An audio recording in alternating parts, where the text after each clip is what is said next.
Hey guys, welcome back. Got another cool but different review today for you. Today we have the opportunity to review a all-in-one powered subwoofer. This happens to be from Recoil.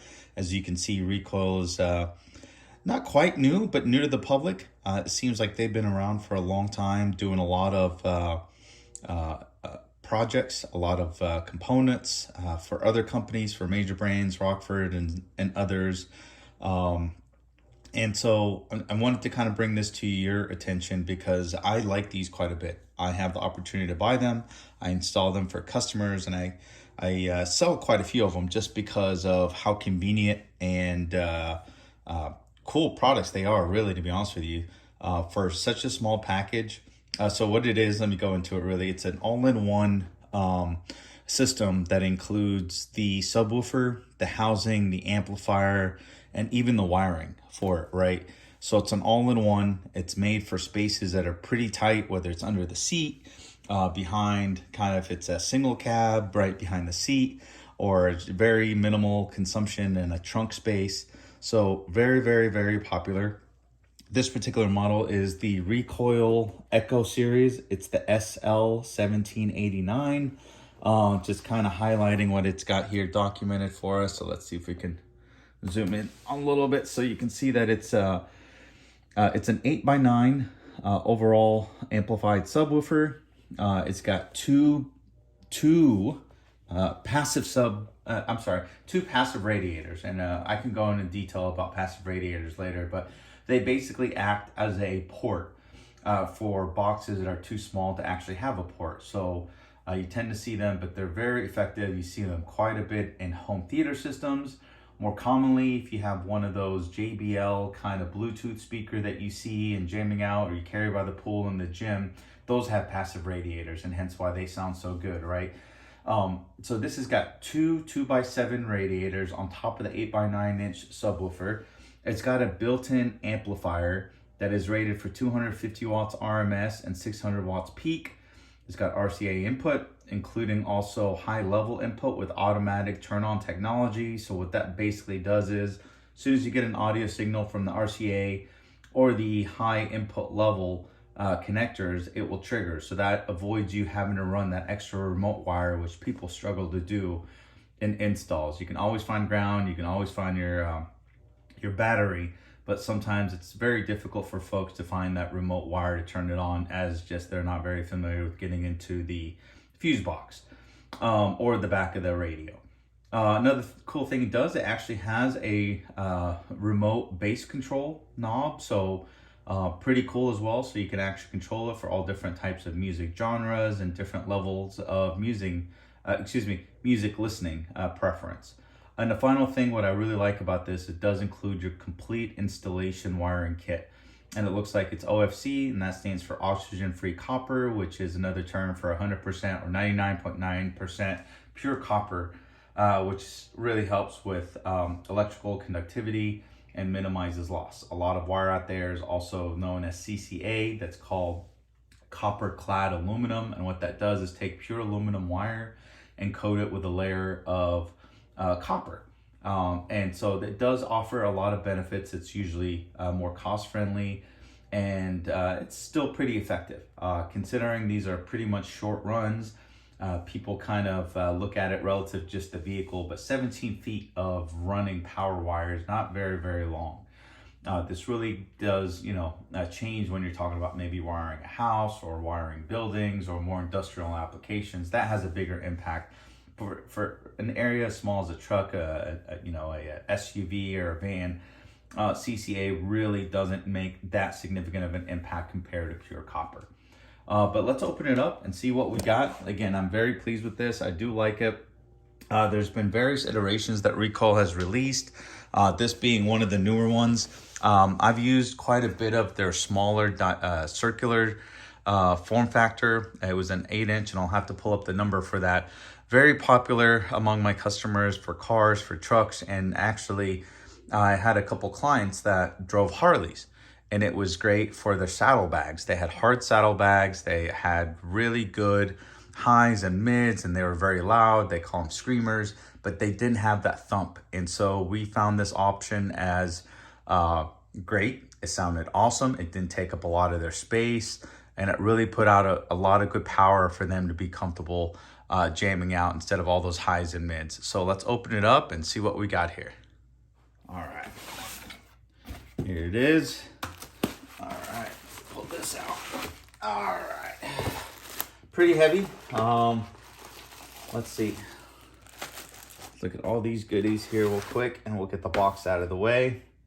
So right away, I see the power wire, again, 8 gauge, oxygen-free copper power wire. I see a bunch of additional wiring. So here's your high level input. That way it can run directly to your speakers, and it's got enough for 2 channels, so plus minus for one channel and plus minus for the other. Pretty cool. It's got a mini A&L fuse holder that's built in, or not built in, included in the delivery. So this is really neat, and this again is what really made Recoil. They've been around a long time doing accessories for other companies, and they sell them unbranded to those companies, and those companies slap their logo on there and charge a whole lot more. So we saw the power wire, and then within the manual here, we've got additional cables as well. Let's pull that out. So here we've got the bass remote, pretty cool. Feels good, and it looks like it's got headphone jack type of termination, which seems to be popular with some of the Scars and some of the other amplifiers. I think even Kicker does this as well. But pretty cool little bass knob. I like that you can just hold it. Usually the others you have to mount, and I guess you can mount this as well, but maybe it's made to kind of really be able to hold. So there's your bass knob remote. I see a bunch of hardware. So here you've got your plates. You've got 4 plates that are used to mount it. It's very, very important with these subwoofers and all built-in ones. They're big and heavy, and you want to make sure you secure them for a couple different things. First of all, they will sound better. When you secure this to something like the cabin or the trunk of a vehicle, it's going to vibrate a little bit more, and that bass is really going to come out, which is good, right, as it's hitting. If you don't mount it, it's going to jump all around. It's going to sound terrible. The second part is if you get in an accident, you don't want this thing flying around, hurting someone and hurting anything like your windows or windshield. They are heavy, and I'll go into it. It's an aluminum chassis, so it's worth its weight. Just the fact of the components and the materials it's made of. So this is really neat. I see the hardware, I see the mounting plates, I see even extra fuses. So thank you, Recoil, for that. And here's your primary harness. There you go. So this harness, as you can see, you've got power. You've got a big beefy ground with the ground lug attached to it. I see here you've got your remote wire, which is blue. Here's where it daps to your high level inputs. And I see one spare cable, which I am guessing is just an additional ground for something, but we'll look at the manual later on. So, and here's the manual. So you got a pretty detailed manual from Recoil, 1789, again, active slim 8x9 subwoofer. I like that because again, it's an active subwoofer on top of having those passive radiators built in, which helps kind of get the low end response to basically act like a port. So let's see here some of the dimensions that we've got and some of the measurements. So RMS power, 200 watts. Frequency response, 30 hertz to 150 hertz, which is good for something like this. Diaphragm, which is a primary subwoofer, is 8x9 inches. You've got the 2 passive radiators, which will be on the side, 2x7 inches. Overall rubber surround. And I think it just kind of repeats the same thing for the amplifier. So the amplifier is actually 250 watts RMS, which is good.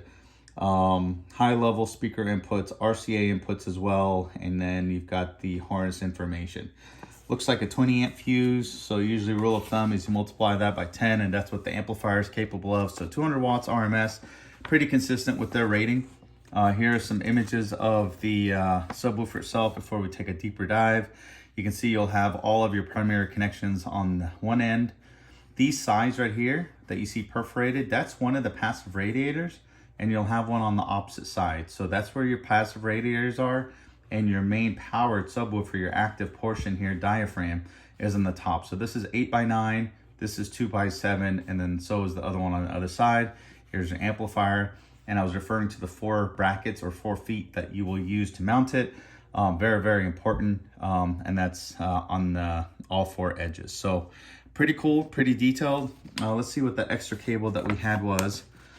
Let's see, remote turn on, battery, we got speakers. So it looks like just another ground as I predicted since it was a black wire, but don't always assume.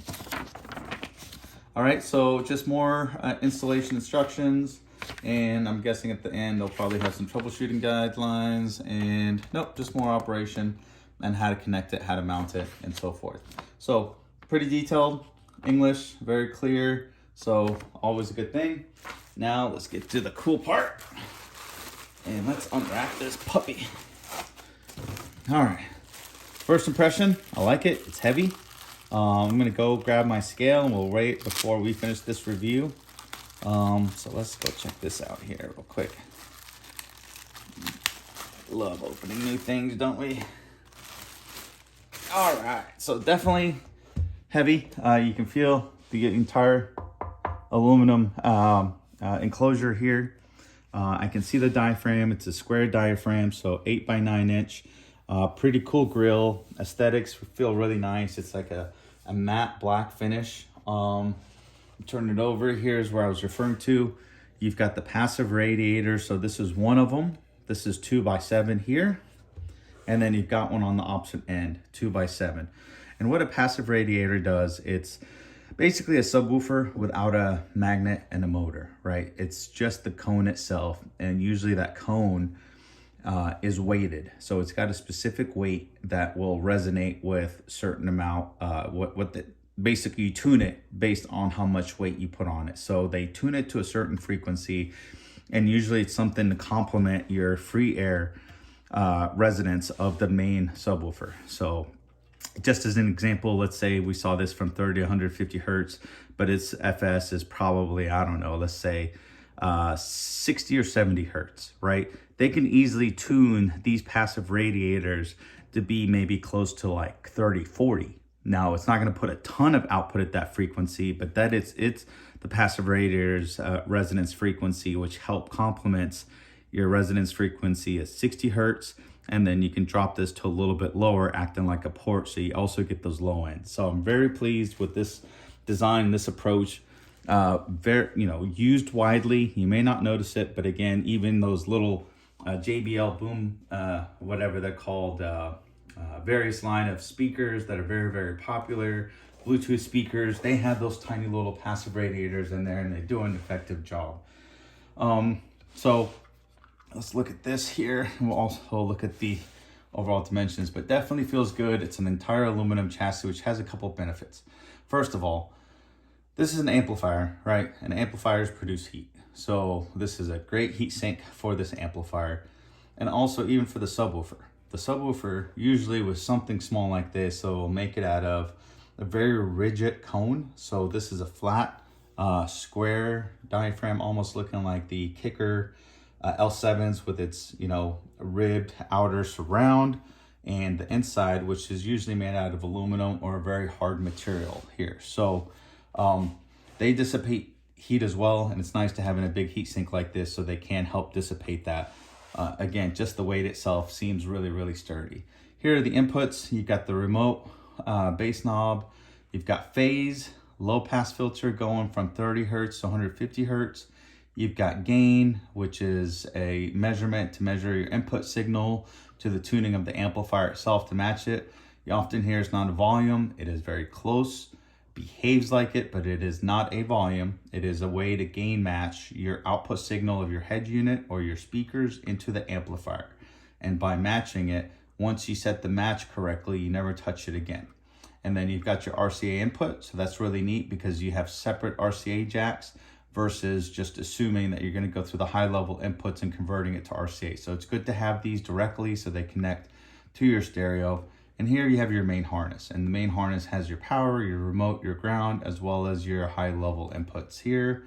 I do see one LED, I'm guessing it's multicolors because it does say power and protection. So really, really neat. If we flip it up to the other side, Here you go. You see the four corners where you would attach the feet. And these feet would be able to be screwed down to your floor, to the back of the trunk, to just various areas on the back of the seat. Again, to secure it. And on the back, we've got the overall woofer size, 8x9. Power supply, it looks like minimum 8-volt input, maximum 17-volt input. SNR is signal to noise ratio, just how clean that it can produce the signal itself. And it looks like 70 dB for something this small. I think that's kind of in line. And the frequency response slightly varies, 27 hertz to 150 hertz. So really, really nice. I really like it. It seems very heavy. Let me go get a scale and let's see what it weighs, unless it tells us here. Maybe it does and I just overlooked it, but let's look at dimensions. Does it show it here?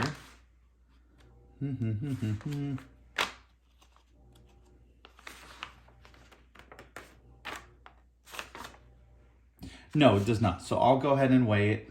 And then let's start playing it. So again, great to be able to do by itself for those who just want to upgrade your factory system or lack of sound from a factory system, or those who just want to have some really good sound quality without taking up a whole bunch of space. Obviously, the bigger the subwoofer, the more output, but a lot of these systems are very, very efficient, and you can tend to get a lot of good sound even when you look at like the Lexus premium sound or Mercedes premium sound. They're only adding an 8-inch subwoofer, maybe a 10-inch, right, for factory premium systems, and they sound good for what you're getting, right? You're paying premium, probably a couple extra $1,000 package, where if you want to kind of replicate that, something like this would do a phenomenal job for the low-end response. And I've seen a lot of customers that were very, very happy, that aren't needing to shake windows or anything, but certainly fill in that cabin with good sound quality and good bass response.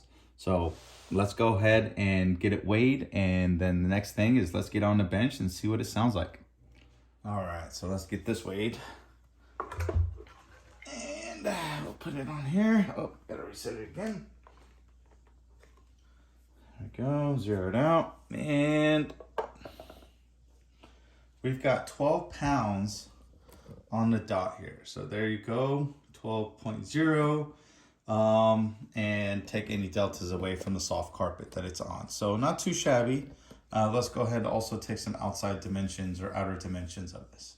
All right. So across, we're seeing 9 inches. Right through the top to the back, we're seeing 13 inches. And then overall height is exactly at 3 inches. So again, very compact, very small.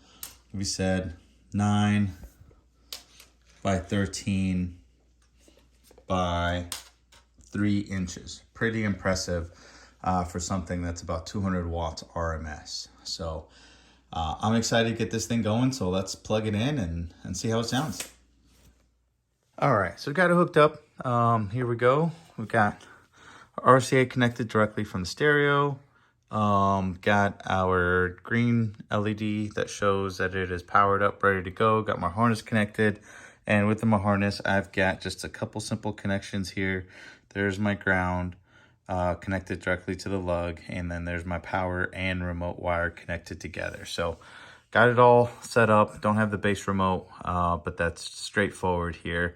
Phases at 0, low pass halfway through, approximately 70 to 80 hertz here, which is ideal. And then you got the gain, and we'll play with the gain a little bit here to match my head unit. So that being said, got it in here. You can kind of see the aluminum center cap, or dust cap as they refer to it. You can see the rubberized exterior surround that's holding everything in place. Again, it's rectangular, so that's kind of cool because, you know, what we've really seen that come out of was from Kicker and their L series, the L5s, L7s, and whatever the newest one is. So pretty cool. Again, aluminum speaker grill, so very robust, really, really solid. Let me make sure it is aluminum because I got a magnet right here. And this is aluminum, so it doesn't stay. Now, I can't say the same for the speaker grill. Looks like it's got some sort of steel alloy here because it is magnetic, but aluminum is not, and they stuck to their word. It's all aluminum chassis, which is great, so thanks, Recoil.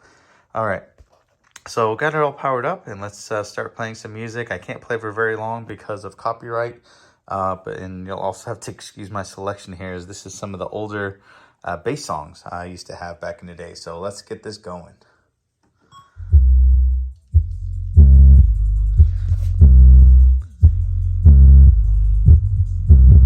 Good movement there.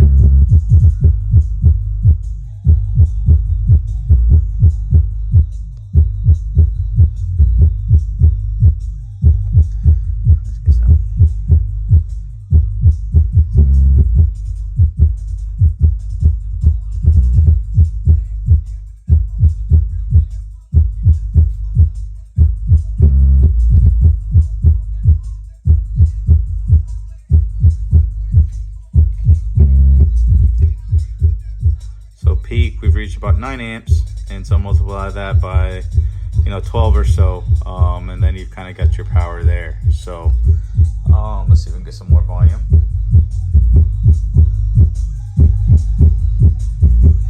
Definitely sounds pretty good. Checking the garage here as I'm testing.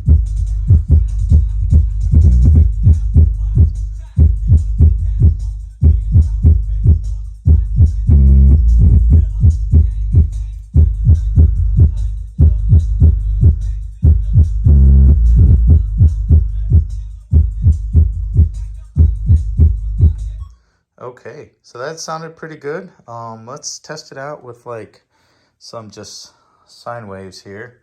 Let's see if I can get it to go. So let's see.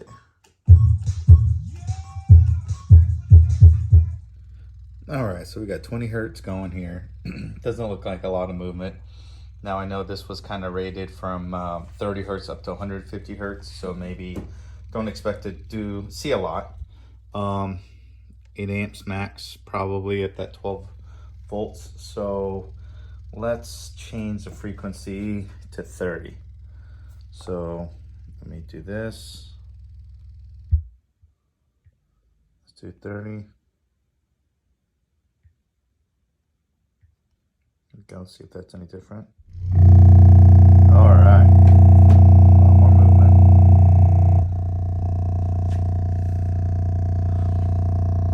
Let's see what we got here. About 14 amps on the input max. Let's see some movement here. Okay, so that's 30. Now the subwoofer never really put its FS on there, which would the frequency where it's got the most resonance with the least amount of power. So it's kind of its optimal state. So let's go to 35. Here we go.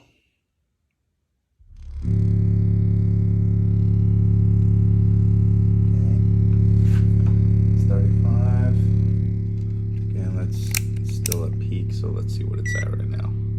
It's about 10. Let's give it a little bit more. So it is now about 12 amps. All right. Okay. Here's 50. Let's get 50 going. Ooh, it likes that. Okay. That's doing a lot of shaking. What do we got here? Again, about that 13 amps or so. Don't feel that it's getting warm whatsoever. Still maintaining temperature. See if we can see any movement. There we go. There she moves.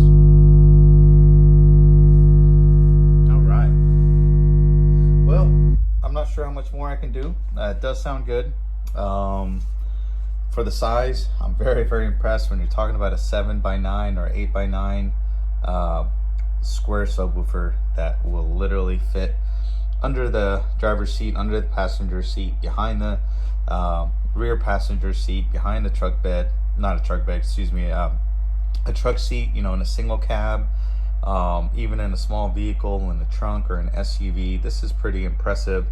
Very compact, very heavy. Got everything built in, so it's all in one, right? And the neat thing I like about these as well, you guys may not, I probably didn't highlight it, you guys didn't see it. So if you ever want to take this out of your vehicle, right, you don't have to completely disconnect everything. What you do is turn it off, pull the RCAs, pull the harness, and you're able to remove this entire system from your vehicle, right? Whether you're traveling or you got to make more space somewhere else, or let's just say it doesn't work, right? You can just slap another one in there, don't have to rewire your entire system. So overall, pretty cool. I've been pleased with these, and they do well. And yeah, so hopefully you guys enjoy, and if you like, please subscribe, share. Another video from Mo the Engineer.